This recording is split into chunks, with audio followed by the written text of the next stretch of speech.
श्री गुरुवे नमः। श्राद्धा सरसविहारिणे नमः। श्री शुक श्याम चरणदासो जयति।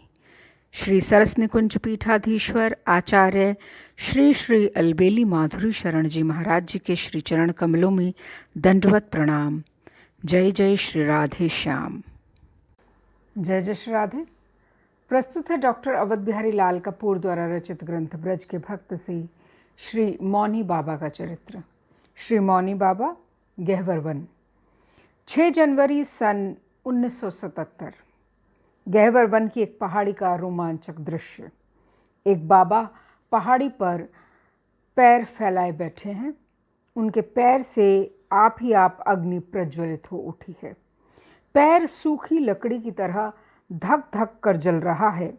फिर भी वे निश्चल निश्चेष्ट प्रशांत मुद्रा में ऐसे बैठे हैं जैसे उनका शरीर से कोई संबंध ही न हो, जैसे वे साक्षी रूप से किसी अन्य वस्तु को ध्वंस होते देख रहे हों। नीचे से चकसौली ग्राम के एक ठाकुर की लड़की किशोरबाई, उसकी माँ, उस ओर देख रही थी। बाबा को जलते देख वे चीख पड़ी, अरे जल रहे हो है मौनी बाबा, जल रहे हो है। चकसौली में हाहाकार मच गया। सब लोग बाबा की ओर दौड़ पड़े। ऊधो नाम के एक ब्रजवासी ने एक बाल्टी पानी उनके पैर पर उड़ेल दिया। अग्नि बुझ गई। साथ ही बाबा की आंखें भी मिच गई। लोगों ने उनके कान के पास जोर जोर से पुकारना शुरू किया, बाबा बाबा। पर बाबा अब कहाँ, वे तो समाधिस्थ हैं। उनका श्वास चल रहा है पर वे बाह्य संज्ञाहीन हैं। उसी अवस्था में लोग उन्हें अस्पताल ले गए। उनका उपचार किया गया पर उनकी शारीरिक अवस्था तेजी से बिगड़ती गई।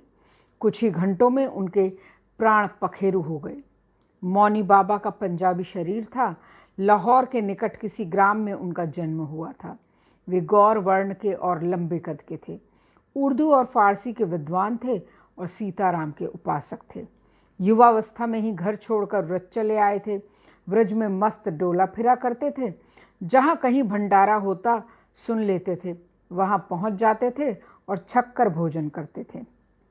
एक बार एक महिला ने परिहास में उनसे कहा, बाबा केवल खाते पीते ही हो या और कुछ भी करते हो? बाबा कुछ करने के लिए तो घर छोड़कर बाबा हुए ही थे। संसार से उन्हें विरक्ति पहले ही हो चुकी थी, पर व्रज में आने के कुछ दिन बाद उनका नवानुराग कुछ शिथिल पड़ गया था। महिला के शब्दों ने जैसे उनके वैराग्य की अग्नि को फूंक कर फिर से प्रज्वलित कर दिया।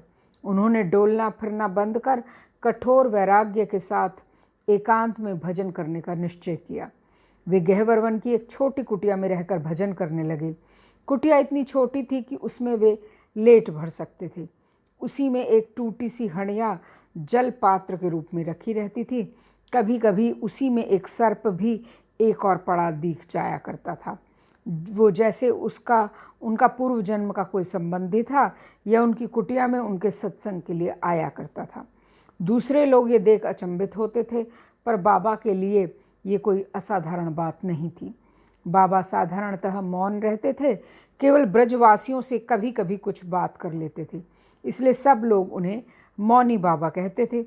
उनका गुरु चरणदास नाम शायद ही कोई जानता था। वे दैन्य की साक्षात मूर्ति थे। अपने को जीव मात्र से छोटा मानते थे। ये उनके लिए कोई बनावटी बात न थी। उन्हें सचमुच कष्ट होता था जब उन्हें कोई सम्मान देता था, उन्हें कोई दंडवत करता था तो अपने को ढोंगी जान वे अपने थप्पड़ मारने लगते थे। इसलिए जो लोग उन्हें जानते थे वे उन्हें दंडवत मन ही मन कर लिया करते थे। वे अयाचक वृत्ति से रहते थे। कोई अपने से भिक्षा देता था तो ले लेते थे। मांगते किसी से कुछ नहीं थे। जिस दिन कुछ नहीं मिलता था जंगल के पत्ते चबाकर रह जाते थे। ब्रज के बाहर के किसी व्यक्ति की भिक्षा वे स्वीकार नहीं करते थे। यदि कोई छल से उन्हें ब्रज के बाहर की या ब्रज के बाहर के किसी व्यक्ति की कोई वस्तु दे देता था तो वे जान जाते थे। एक बार जब वे अपनी कुटिया पर नहीं थे, एक महिला उनके लिए रोटियां रख गई। लच्छो नाम की एक ब्रज की लड़की ने कहा, बाबा कमला आपके लिए रोटी रख गई है। बाबा ने झट कहा, झूठ बोलती है, तेरी भाभी रख गई है। भाभी ब्रज के बाहर की थी पर बाबा ने न उसे रोटी रखते देखा था, न उनसे किसी ने कहा था कि वो व्रज की नहीं है। बाबा व्रजवासियों की सूखी रोटी जितना पसंद करते, उतना मालपुआ, मिठाई और खीर पूरी भी पसंद न करते। सुस्वादु सभी पदार्थों को वे साधक के लिए हानिकारक मानते। एक बार किसी व्यक्ति ने उन्हें खीर खिलाना चाहा, बाबा ने उसे स्वीकार कर दिया। उसने खीर का कुल्हड़ कुत्ते के सामने रख दिया। कुत्ता उसे सड़ोपने लग गया। उस समय मानगढ़ के श्री रमेश बाबा की माँ वहाँ उपस्थित थी। बाबा उनका सम्मान करते थे। उन्होंने कहा, बाबा आपने प्रसादी खीर का अनादर किया, ये ठीक नहीं। उसी समय बाबा ने कुत्ते की खाई हुई खीर में से थोड़ी सी लेकर चाट ली। किसी ने कहा, बाबा ये क्या किया, कुत्ते की झूठी खीर। बाबा बोले, कुत्ता तो मुझसे बहुत अच्छा है, ब्रज का होने से मेरा पूज्य भी है। फिर महाप्रसाद क्या कभी झूठा होता है? महाप्रसाद को झूठा मानना उसका अनादर करना है। बाबा सिया जी की सहचरी भाव से उपासना करते थे। उन्हें रामायण की इन चौपाइयों को गाते अक्सर सुना जाता था, जिनमें सिया जी की सहचरियाँ रामचंद्र जी को देख कामना करती हैं सिया जी को वर रूप में वे प्राप्त हों, जिससे उनके जनकपुरी में दर्शन करने का सौभाग्य उन्हें समय समय पर प्राप्त होता रहे। कऊ कहजों भल अहि विधाता, सब कह सुनिए उचित फलदाता। तो जानकी ही मिलिए बरु एहू, नाहिन आली यहाँ संदेहू। जो विधि बस बने संजोगू, तो कृत कृत्य होई सब लोगू। सखी हमरे आरती अति ताते, कबहुक ए आवहीं एहि नाते। बाबा दिन में अधिकतर सिमटे हुए नीचा सिर किए सिया जी के चिंतन में बैठे रहते। रात्रि में वे गहवर के कुंजों के बीच जाकर किसी वृक्ष से पीठ टेक कर बैठ जाते और सिया जी की याद में रोया गाया करते। उसी अवस्था में नींद आने पर कुछ सो लेते। उन्हें सीधे लेटकर सोते कभी किसी ने नहीं देखा। सिया जी उन्हें रात्रि में कभी कभी दर्शन देती। एक बार श्री रमेश बाबा ने जानना चाहा कि मौनी बाबा रात को कुंजों के बीच क्या करते हैं। वे रात 12 बजे एक झाड़ी में छिपकर बाबा का क्रियाकलाप देख रहे थे। बाबा उस समय कुछ गुनगुना रहे थे। थोड़ी देर में उन्होंने देखा कि वे सिया जी कह अचानक एक और भाग पड़े। उनका कंठ अवरुद्ध हो गया और नेत्रों से अश्रु प्रवाहित होने लगे। उन्हें किसी प्रकार का विक्षेप न हो, इस विचार से रमेश बाबा चुपके से वहाँ से चले आए। सिया जी का बार बार दर्शन देकर अंतर्धान हो जाना मौनी बाबा अधिक दिन न झेल सके।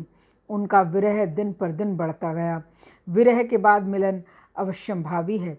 आखिर एक दिन विरह इतना प्रबल हो गया कि भीतर की विरहाग्नि ने बाहर प्रकट हो शरीर को ध्वंस कर दिया और बाबा सिद्ध सहचरी देह से सिया जी से जा मिले।